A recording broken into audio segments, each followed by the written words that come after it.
Hi hello నమస్తే welcome to Telugu one cinema. This is Diveshri. Tamil hero Dhanush కి తెలుగులోనూ మంచి ఫాలోయింగ్ ఉంది.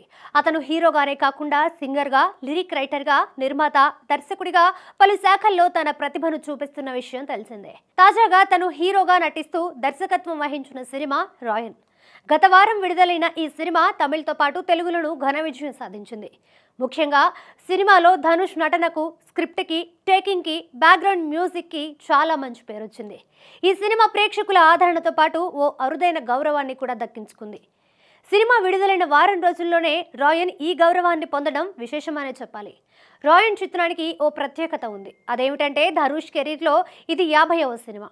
దర్శకుడిగా ఇది 2వ సినిమా. కలెక్షన్ల పరంగా కూడా ఈ సినిమాకి మంచి టాక్ ఉంది. ఇప్పటికే 100 కోట్ల క్లబ్లో చేరింది.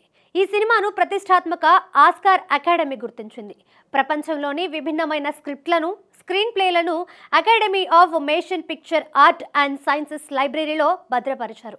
ఇప్పుడు ధనుష్ కథ, స్క్రీన్ ప్లే అందించడంతో పాటు దర్శకత్వం కూడా వహించిన రాయన్ సినిమాకి ఆ గౌరవం దక్కింది. రాయన్ స్క్రీన్ ప్లేను తమ లైబ్రరీలో భద్రపరుస్తున్నామని ఆస్కార్ సంస్థ తెలియజేసింది. ఈ విషయాన్ని చిత్ర నిర్మాణ సంస్థ సన్ పిక్చర్స్ సోషల్ మీడియాలో తెలియజేస్తూ తన సంతోషాన్ని పంచుకుంది. ప్రపంచవ్యాప్తంగా ప్రఖ్యాతిగాంచిన కొన్ని అద్భుతమైన స్క్రిప్ట్లను, స్క్రీన్ ప్లేలకు ఆస్కార్ లైబ్రరీలో చోటు కల్పిస్తారు. గతంలో వివేక్ అగ్నిహోత్ర దర్శకత్వంలో రూపొందిన ది వ్యాక్సిన్ వార్, ఇటీవలే విడుదలైన తమిళ సినిమా పార్కింగ్లకు ఈ గౌరవం దక్కింది.